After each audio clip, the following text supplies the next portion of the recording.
Start a 7 o'clock window. We got 3 games in the 7 o'clock window that are going to have some playoff implications. We got number 21 Texas, who's 4-2, traveling to Kentucky, who's 2-3, and just officially been eliminated from playoff contention. I think that happened a couple weeks ago now. The Longhorns favored by 12.5 points on ESPN.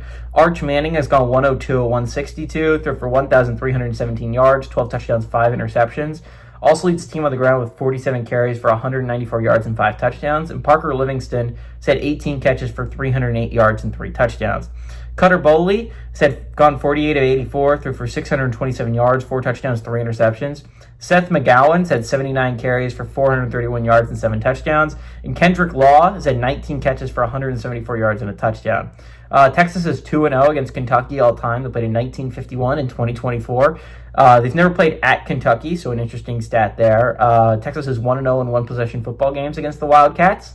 And Sark is 1-0 against Kentucky during his tenure here as the Texas head coach, and Stoops is 0-1 against the Longhorns in his tenure as the Kentucky head coach. Again, I think this is Stoops' final ride into the sunset with the Wildcats. He's done a great job at Kentucky, but I think it's just time to move on. He has had some really, really bad years back-to-back now. Kentucky looks like the worst team in the SEC by a considerable margin. The Longhorns pulled their season back. They looked like a team that was dead in the water. Again, they had to beat Oklahoma to keep their playoff hopes even bare minimum alive, right? And now that loss to Florida, at least it's on the road, is like the one thing you got to say if you're Texas. And at least the Ohio State loss, not aging all that poorly, right? You have a good neutral field win over Oklahoma. That'll add you some points, better than a home win.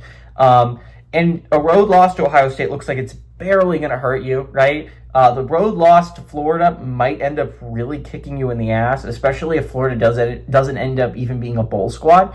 But I think what matters more right now if you're Texas is you have to win out. You give yourself any shot of a college football playoff berth, you have to finish 10-2.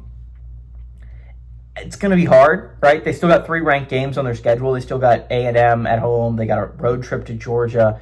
I think they have another one I'm blanking on right now, but it's a difficult schedule for Texas, but they kept it alive. They got a couple weeks off. I don't say off because you're playing in a Power 4 conference. You don't really get weeks off, but it's as off as you get. A road trip to Kentucky should be a pretty manageable game for Texas. And on the other hand, Mississippi State at home, I believe, isn't that bad either. It's November that's really going to determine their playoff fates, and that's where it's going to get interesting for Texas. Again, you're going to have to win out to give yourself a shot. You at least kept yourself alive in the playoff picture with a win last weekend. I think Texas is the much better team in this matchup. Arch Manning is finally getting going offensively. At least he did against a pretty good Oklahoma defense. I like the Longhorns to go on the road, and I like them to win pretty handily at Kentucky. Give me the Longhorns to win and the Longhorns to cover that 12.5 point spread.